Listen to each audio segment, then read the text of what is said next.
All right. So we've taken the United States right up to the brink of war. We've seen the Atlantic Charter and the agreement to start helping the British secretly and kind of out in the open as well. And then today we'll move into the United States actually entering the war itself, which shockingly enough did not happen because of Germany's activities, but instead because of Japan's. The two people most responsible probably for the U.S. entering the war are right here in front of you on the left. Isoroku Yamamoto was the head of the Japanese Navy. And then Hideki Tojo is on the right with the glasses. He is actually the prime minister of Japan at this time. The military had basically taken over their government. And the military had taken over their government. Japan had really been expanding its power all throughout the 1900s. Taken in different territories. They had taken in territory in Manchuria, which is now the northern part of China, parts of the Korean Peninsula and things like that. They're starting to spread out and control other areas imperialistically. And they were, a small but powerful country that needed resources. And they counted on the United States for a lot of those resources, and especially oil. At one time, the United States was the largest producer of oil, and they needed it. Also steel and things like that we were supplying to them. Well, when we became a little upset with some of the things that they were doing territorially and imperialistically, and we cut them off, and that ticked them off, and then they felt like that they were going to go into this expansionist mode and into a war mode, and they needed to take out our capability to control them or to check them in the Pacific.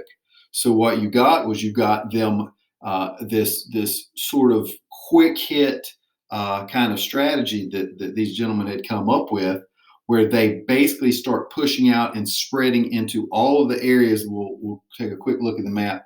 All these areas down in the Pacific, Papua New Guinea down through here, pushing into, and these areas were actually controlled by, if you'll remember, controlled by Europeans a lot of times.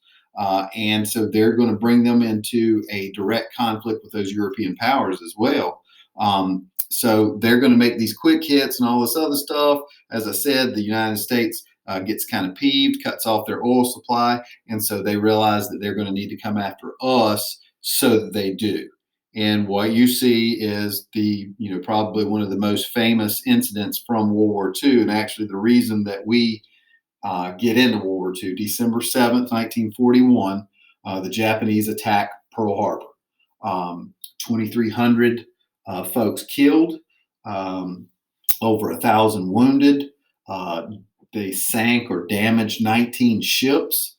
And then the super famous of FDR coming in and appealing to the United States Congress in a joint session. Remember, we've said before, according to the United States Constitution, only the U.S. Congress can vote to declare war. And he comes in on December 8th, the next day after that, which was a Monday morning. December 7th was on a Sunday, and asks for this declaration of war, and he gets it. Now, just a few things about Pearl Harbor. There are movies. There's a movie that's terribly historically inaccurate, but it does give you some good portrayals. 19 ships damaged, as we said, or sunk, 2,300 killed, 1,100 wounded.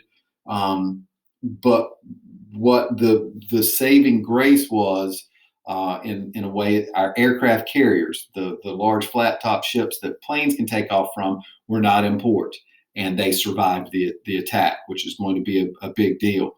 And then the other thing, which cannot be overlooked at this point, was those damaged ships were supposedly going to be out of commission. But a borderline miraculous Herculean effort by the United States Navy and the Navy personnel is able to get these ships back up and rolling in ridiculously record time.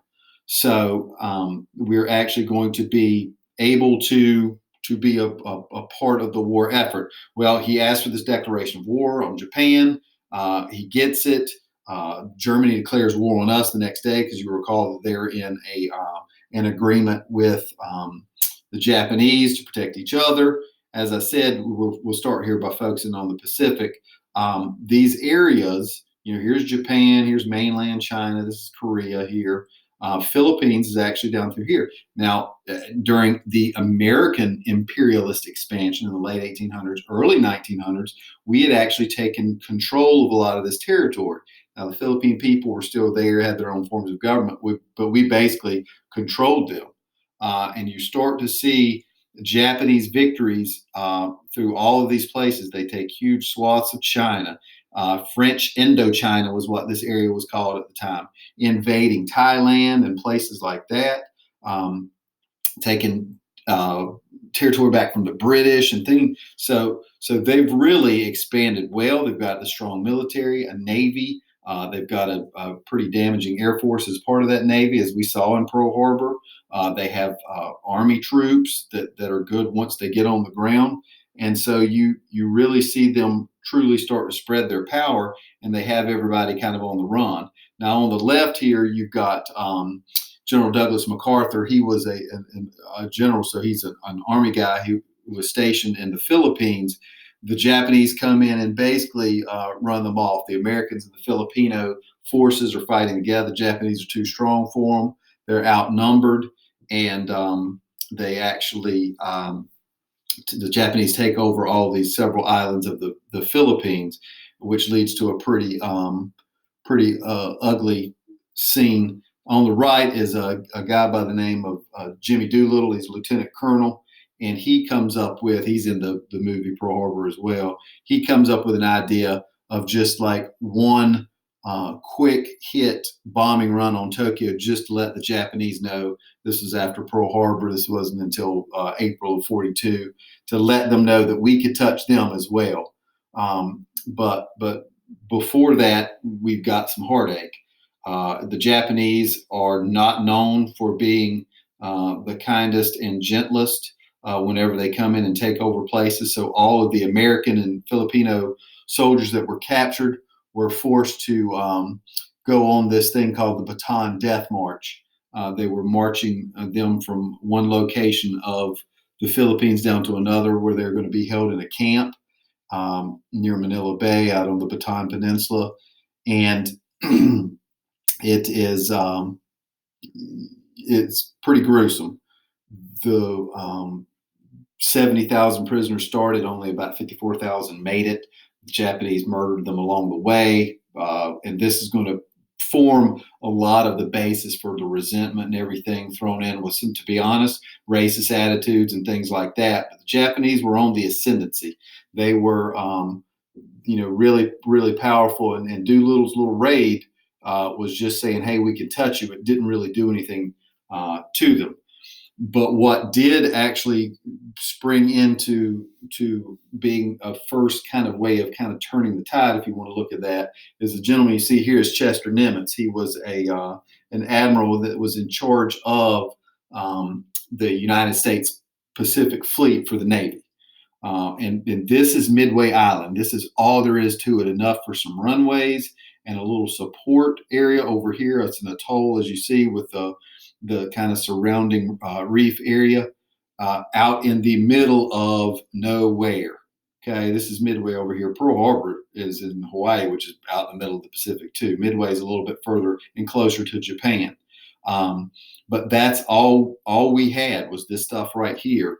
And the Japanese realize they haven't destroyed all of our stuff, so they're going to come for it and try to take this area, because we were able to launch attacks towards them from this area. So they're going to come for it, and he lets them. That's his strategy, is that he lets the Japanese attack first, because what happens is all their planes take off from their aircraft carriers, and they're not there to protect them. So then he launches an attack against them.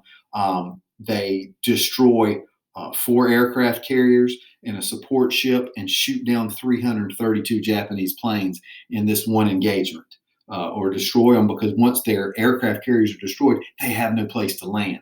So it ends up, even the ones that didn't get shot down can't land, and they end up ditching in the ocean and are out of commission. And it starts to turn the tide of the war in the Pacific. Okay, so then that's when we kind of develop a strategy, and Macarthur is put in charge of Allied forces, land forces in the Pacific. He comes up with a strategy called island hopping. And as you can see, these different little things, they would jump to these smaller islands and try to take them over. They would bypass some of the strongholds that the Japanese had, but they would try to jump into these smaller islands and stuff like that. And you get some pretty famous battles like Guadalcanal, U.S. Marines and some Australian troops landing, and it's almost like a beach style jungle warfare and things like that as we start to push into these places, and we'll get a little bit more into that when we start looking towards the end of the war. But it really is um, it really is kind of crazy that the United States was trying to stay neutral, supposedly, although we were engaging in these kind of things, trying to use diplomacy.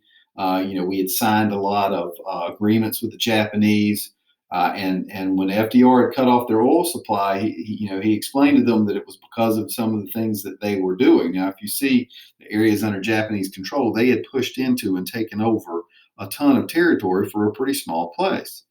Um, they basically get us into the war, and there's all sorts of theories and conspiracy theories and stuff that we knew that they were going to attack us, and we let them, so we would have a reason to get into the war. None of that stuff has ever been proven.